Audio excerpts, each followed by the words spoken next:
Bonjour, Jésus-Christ ou rien, Jésus-Christ est Seigneur. Lorsqu'on vous dit que le monde va très très mal, écoutez un peu ça. Attendez. Tu l'as dit à personne? Non. Tu l'as gardé pour toi? Tu l'as même pas dit à tes copines, à tes copains? Elle a dit 6 mois avant de nous le dire à nous, 6 mois avant, elle a... Vers la maternelle. D'accord. Je l'ai pas dit à maman et à papa et à tout le monde. Tu l'as dit à personne? Non. Tu l'as gardé pour toi? Tu l'as même pas dit à tes copines, à tes copains? Elle a dit 6 mois avant de nous le dire à nous, 6 mois avant, elle l'a annoncé à un copain quand même. Un copain quand Tu te même. rappelles? Elle dormait chez un pote et elle lui a dit, mais on l'a appris que très tard. Mais qu'est-ce que tu lui as dit, Lily? Tu lui as dit, je suis pas un garçon, je suis une fille. Ouais. Mais pourquoi? Comment tu le ressentais, ça? Parce que c'est intéressant de savoir comment tu l'as ressenti. Ben... Ça, c'est pas facile à expliquer puisque... Parce que t'as 8 ans et tu l'as ressenti à quel âge? Genre à 4-5 ans? 3. 3 ans, ah ouais. Et comment ça s'est... En fait, je pense qu'elle... À 3 ans, un enfant sans qu'une... Oh Seigneur. Oh Seigneur, mon peuple périt par manque de connaissances. Un enfant de 3 ans. On va réécouter, excusez-moi. Je vais vous laisser écouter parce qu'il y a quelqu'un qui s'est énervé et me dit pourquoi tu ne nous laisses pas écouter? Ok, je vous laisse écouter. La maternelle. D'accord. Je l'ai pas dit à maman et à papa et à tout le monde. Tu l'as dit à personne? Non. Tu l'as gardé pour toi? Tu l'as même pas dit à tes copines, à tes copains? Elle a dit 6 mois avant de nous le dire à nous, 6 mois avant, elle l'a annoncé à un copain quand même. Un copain quand Tu te même. rappelles? Elle dormait chez un pote et elle lui a dit, mais on l'a appris que très tard. Mais qu'est-ce que tu lui as dit, Lily? Tu lui as dit, je suis pas un garçon, je suis une fille. Ouais. Mais pourquoi? Comment tu le ressentais, ça? Parce que c'est intéressant de savoir comment tu l'as ressenti. Ben... Ça, c'est pas facile à expliquer puisque... Parce que t'as 8 ans et tu l'as ressenti à quel âge? Genre à 4-5 ans? 3. 3 ans, ah ouais. Et comment ça s'est... En fait, je pense qu'elle s'est rendue compte de son mal-être vers 3 ans à l'entrée à l'école. D'accord. Mais je pense que depuis toujours, elle s'identifiait comme une fille, en fait. Nous, on le voit maintenant a posteriori, son positionnement par rapport à son frère et sa sœur. Elle s'est toujours vécue comme une fille.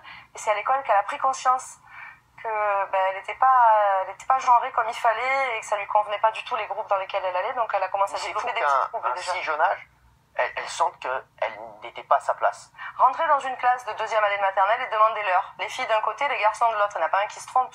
Ouais. Tout le monde sait intimement depuis le plus jeune âge. Lily, moi, j'ai jamais le souvenir d'avoir été un garçon. Enfin. Lily, elle se mettait côté des filles. Et donc, mais j'ai envie de savoir, moi, comment tu le sentais? Pourquoi tu te sentais pas bien? Je sais pas. Estelle, elle vous en parlait? Elle vous disait quoi quand elle a commencé à vous en parler? Comment elle vous l'a annoncé? Alors, elle a commencé à se sentir très très mal l'année de ses 6 ans. Ouais. Et on vous en a parlé, elle vous a dit quoi? Quand elle m'en a parlé, elle m'a dit qu'elle ne voulait plus de tous ses attributs masculins. Elle n'a pas utilisé ce mot-là, elle a dit qu'elle ne voulait plus... elle voulait changer son prénom, elle voulait plus de ses cheveux courts militaires et elle voulait plus de son pénis. D'accord. Pourquoi? Elle m'en parlait de ça. Pourquoi, Christelle? Parce que c'est dur pour une fille d'avoir un pénis. C'est ça, elle ne sentait pas. Non, mais c'est ça en fait. C'est difficile. Pour toi, t'étais pas à ta place. Ce qui la rendait malheureuse, c'est ça, c'est le fait de voir grandir sa grande sœur aussi qui s'épanouit comme une petite jeune fille et de voir ses cousins et son frère qui vont dans la voie où son corps va. Et du coup, je pense que ce qui l'a mis très très mal l'année avant qu'elle nous en parle, c'est justement la difficulté qu'elle a eu à nous en parler. Elle savait pas du tout comment ça allait être pris, c'est ça? Et puis nous, on était forcément hyper inquiets parce qu'une enfant de 6 ou 7 ans qui explique toutes les façons dont elle avait pensé pour se tuer, enfin c'était... C'est incroyable parce que je sais qu'elle a... C'est dingue de penser ça à ton jeune âge. Tu as traversé une période de dépression, Maline. Qu'est-ce que... Tu me paraît que tu voulais plus vivre comme ça.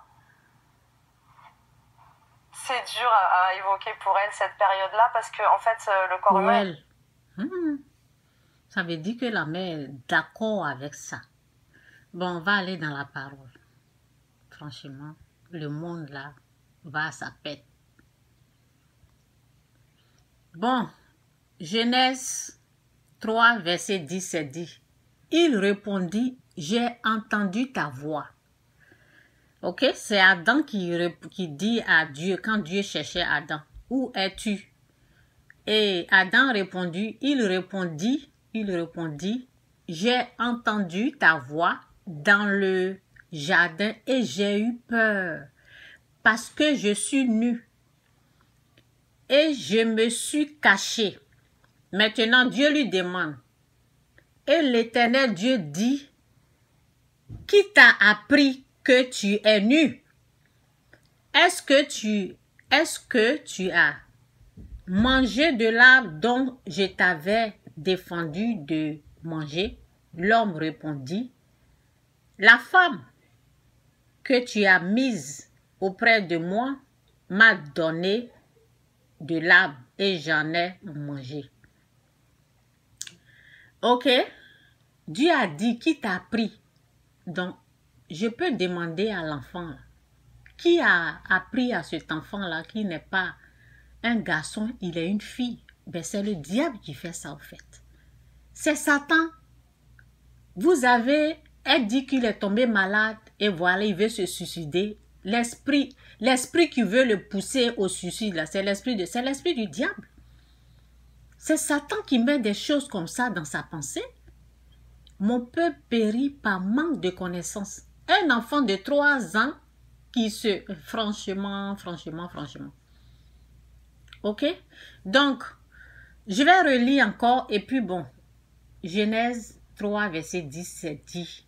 Il répondit, j'ai entendu que l'Esprit de Dieu vous aide, que l'Esprit de Dieu vous délivre de tous ces démons descendus les démons de l'enfer qui vont bientôt rentrer en enfer. Que Dieu vous délivre de ces démons-là. Au nom puissant de Jésus. Que Dieu vous aide à comprendre sa parole. Que vous puissiez avoir la révélation de ces paroles que je suis en train de dire. Maintenant, au nom de Jésus. Amen. Il répondit, j'ai entendu ta voix dans le jardin. Lorsqu'ils ont goûté à l'arbre interdit par Dieu, ils se sont cachés. Ok? Donc, quand Dieu est venu, il les cherchait. Parce que cette partie-là, je n'ai pas pris. Donc, je vais vous expliquer, puis je continue. Donc, quand ils se sont cachés là, parce qu'ils ont écouté Satan, ils ont fait ce que le diable a dit. Donc, c'est ça qui a fait que, ok, ils se sont cachés. Donc, lorsque Dieu est venu, Dieu leur demande maintenant. Il répondit, j'ai entendu ta voix. Alors qu'avant, quand Dieu venait là, ils ne se cachaient pas. Et ils ne savaient pas qu'ils étaient nus. Ok? Il répondit, j'ai entendu ta voix dans le jardin et j'ai eu peur. Pourquoi avant, ils n'avaient pas peur de Dieu quand Dieu venait? J'ai eu peur. Parce qu'ils ont commencé à écouter, à faire la volonté d'une autre personne qui est Satan.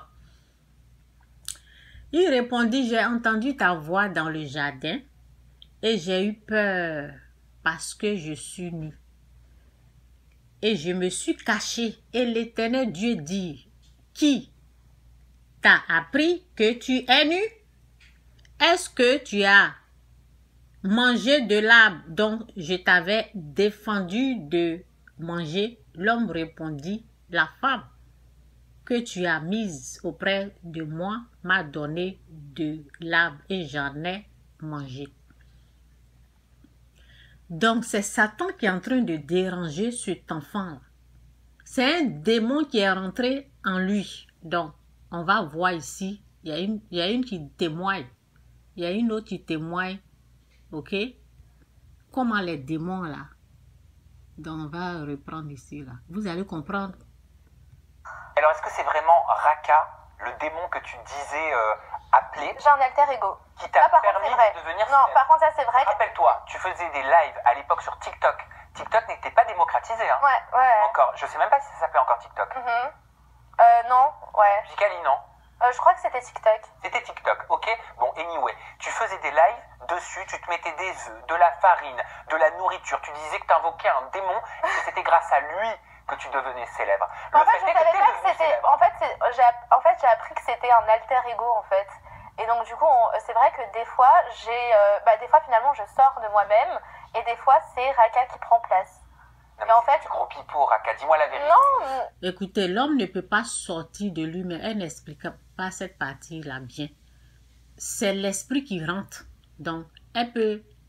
Bon, cette partie-là, l'esprit qui rentre en elle, ok?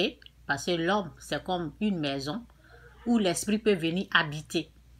Dans cette partie-là, ok, j'ai... Non, bah, honnêtement, j'ai pas trop envie de m'étaler là-dessus. Rubini Cara, Rubini Cara.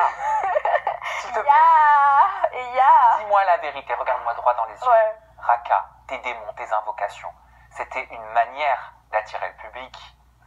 Bah, en soi, je sais que il s'est passé des choses sombres. Maintenant, je vais pas rentrer dans les détails, parce que, voilà, je préfère garder le silence là-dessus. Est-ce que tu as pactisé avec le diable? Je préfère garder le silence. Est-ce que tu as appelé le diable pour qu'il te rende célèbre? En tout cas, je peux juste te répondre à ça. J'ai fait des petites choses quand j'étais plus jeune, justement à mes débuts. J'ai fait des choses, mais voilà, j'en dirai pas plus. Est-ce que tu as vu des travailleuses de la sorcellerie? Mais en fait, je l'ai fait moi-même. J'ai fait quelques petites... Je rentrerai pas dans les détails et je peux pas en parler. Pourquoi tu peux pas en parler? Mais j'ai fait un peu de sorcellerie quand j'étais quand j'étais plus jeune. Mais juste pourquoi tu peux pas en parler? Mais en tout cas, maintenant dire que voilà que j'ai fait un pacte... Ce que tu disais. Toi qui le disais, c'est pas moi. D'une part, je pense que j'ai un peu vendu mon âme. À qui? Je sais pas. Au diable? Peut-être. Pourquoi t'as vendu ton âme? Pourquoi pas? Elle a un prix, ton âme? Une âme humaine, ça a un prix? Bon, prochaine question. Oui, c'est intéressant. Ouais. C'est intéressant. Je sais, non, mais après, enfin, je pense que oui, d'une part, je l'ai vendu. Comment on vend son âme? Ah, ça, je pourrais pas t'en parler. Mais on la vend à une entité, on la vend à une Je pourrais présence. pas t'en parler, vraiment, je répondrai pas, donc... ouais. Mais est-ce que tu peux pas en parler parce qu'il ne faut pas que t'en parles? Ça fait partie du contrat? En tout cas, oui, je sais que je préfère pas trop donner de détails. Donc ça veut dire que tout ce que tu as vu par la suite, les histoires avec Carla Moreau, les Marseillais, la sorcellerie, Danae, etc., ça t'a pas étonné? Non, pas du tout, non. Je suis pas surprise non plus, je t'en parlais à l'époque, je te disais que tout le monde était un peu dedans, donc... Mais après, moi, je dis pas que j'ai fait vraiment de la sorcellerie, j'ai pas fait de sorcellerie, genre, j'ai pas consulté des sorcières pour percer, mais en tout cas, je pense que d'une part, j'ai un peu vendu mon âme. Et tu penses que tu dois ta célébrité parce que t'as vendu ton âme ou parce que t'as fait... Bon, en tout cas, je pense conneries que c'est sur quand les même réseaux? grâce surtout à mon alter ego, qui est Raka. Mais ton alter ego, c'est un démon que t'appelais. Bah, je pense que c'est un peu ce personnage finalement, parce que tu parlais de personnage, donc j'ai un peu une part de personnage, et c'est Raka qui prend quand même le dessus en fait. Des fois, il y a des moments où je suis même plus moi-même.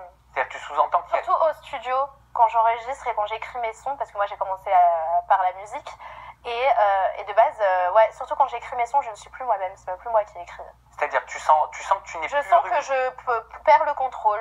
C'est-à-dire il y a quelqu'un d'autre en toi? Oui, quelqu'un qui switch avec moi en fait. Donc c'est une possession. Comme une sorte de possession, ouais. Et tu sens que quelqu'un rentre dans ton corps. Exactement. Ça te fait pas peur? Non, ou même dans des on va dire, pas prestations scéniques parce que je monte pas sur scène, mais même par exemple avant de rentrer sur des plateaux télé, par exemple quand je fais des TPMP, des fois j'ai... Elle dit quelqu'un switch, quelqu'un rentre. Et c'est ce qui s'est passé à cet enfant-là. Mais comme les parents n'ont pas la connaissance de gêner, prier pour chasser ce démon-là, ils risquent d'aller couper tout en bas. Je suis sûre que ceux-mêmes qui ont fait ça, qui sont allés couper, se changer là, actuellement, ils sont en train de regretter. Un enfant comme ça, là, ils vont aller tout arracher en bas parce qu'il dit qu'il est femme, il n'est pas garçon. Et après, je suis sûre qu'il y a beaucoup qui sont en train de pleurer parce que vous allez aller fabriquer des trous que Dieu n'a pas fait. Quelque chose que Dieu n'a pas créé. Et un jour, ils vont venir témoigner. Leur souffrance, là, ils vont venir parler. Ça va venir un peu. Actuellement, ils se cachent, ils disent rien. Je suis sûre qu'il y a beaucoup qui pleurent, qui regrettent. Mais ils n'ont pas le courage de venir en parler parce qu'ils sont possédés. C'est ce qu'elle est en train de dire. Elle dit il y a quelque chose qui switch. Il y a un esprit qui rentre en elle. C'est pas elle, l'inspiration, tout ça. Là, et puis, c'est ce qui se passe avec cet enfant. Donc, c'est ce que je voulais vous montrer. Ok, dans une autre vidéo, j'ai expliqué comment on vend son âme. Ok, aujourd'hui, je n'ai pas assez de temps. Je vais vous laisser écouter et puis je m'arrête là. C'est seulement pour expliquer, ne laissez pas vos enfants comme ça. Ok? Donc, on va recommencer un peu. Je vais vous laisser écouter et puis c'est tout. J'ai expliqué comment on vend son âme au diable dans l'autre vidéo que j'avais partagée. Vous pouvez écouter l'autre vidéo. D'une part, j'ai un peu vendu mon âme. Et tu penses que tu dois ta célébrité parce que tu as vendu ton âme ou parce que tu as fait... Bon, en tout cas, je pense conneries que c'est sur quand les même réseaux. grâce surtout à mon alter ego, qui est Raka. Mais ton alter ego, c'est un démon que t'appelais. Bah, je pense que c'est un peu ce personnage finalement, parce que tu parlais de personnage, donc j'ai un peu une part de personnage, et c'est Raka qui prend quand même le dessus en fait. Des fois, il y a des moments où je suis même plus moi-même. C'est-à-dire que tu sous-entends qu'il y a... Surtout au studio, quand j'enregistre et quand j'écris mes sons, parce que moi j'ai commencé par la musique. Excusez-moi encore. Hein. Ceux qui disent je suis homosexuel, PD, des choses comme ça, je suis pas femme, je suis garçon. S'ils sont femmes, ils disent que je suis garçon. S'ils sont garçons, ils disent qu'ils sont femmes. C'est un démon qui est rentré en eux. Et cette vidéo-là, ne prenez pas en mal. Si vous vous repentez là, l'esprit là va vous quitter, le démon là va vous laisser, vous quitter. Et vous allez reprendre vie. Vous allez être vous-même. Parce que c'est comme si vous êtes mort. Parce que c'est l'esprit qui est en train de vivre en vous. C'est l'esprit qui vit, l'esprit, le démon là qui a pris la place. Ok, je ne voulais pas trop parler, mais bon, c'est un peu ça là. Que Dieu vous bénisse, Jésus-Christ ou rien. Repentez-vous, donnez votre vie au Christ. Dieu va vous sauver. Dieu va sauver votre âme. Parce que en acceptant les choses comme ça, vous avez vendu votre âme au diable, au fait. Et de base, ouais, surtout quand j'écris mes sons, je ne suis plus moi-même, c'est même plus moi qui écris. C'est-à-dire que tu sens que tu n'es plus... Je sens que je perds le contrôle. C'est-à-dire il y a quelqu'un d'autre en toi? Oui, quelqu'un qui switch avec moi en fait. Donc c'est une possession. Comme une sorte de possession, ouais. Et tu sens que quelqu'un rentre dans ton corps. Exactement. Ça te fait pas peur? Non, ou même dans des on va dire, pas prestations scéniques parce que je monte pas sur scène, mais même par exemple avant de rentrer sur des plateaux télé, par exemple quand je fais des TPMP, des fois j'ai Raka qui rentre. Ça veut dire que quand tu fais tes PMP, Oui. Parfois, il y a une surtout sur TPMP, je sais pas pourquoi. Tu vis une possession. Oui, sur TPMP, oui. Et je sens que je sors de moi-même, ouais. Et pourquoi? Bah comme par exemple quand j'ai voulu jeter la chaussure sur Raymond, bah j'étais clairement pas, c'était pas moi. Bah moi en temps normal je l'aurais pas fait, j'aurais pas eu l'audace de le faire. Est-ce que tu dis que c'est pas toi parce qu'avec du recul t'as honte de certaines actions que tu fais? Ah non, pas du tout, non. Non, c'est juste que des fois, moi je suis pas forcément quelqu'un de timide, mais en tout cas c'est vrai que Raka ose plus que Ruby finalement en fait. Ok. Est-ce que t'as déjà consulté un psy? Oui, il me semble que j'avais consulté à l'époque un psy, pas pour rapport à ça, hein, mais on m'avait dit justement, mon psy m'avait dit que c'était un changement. C'est un démon.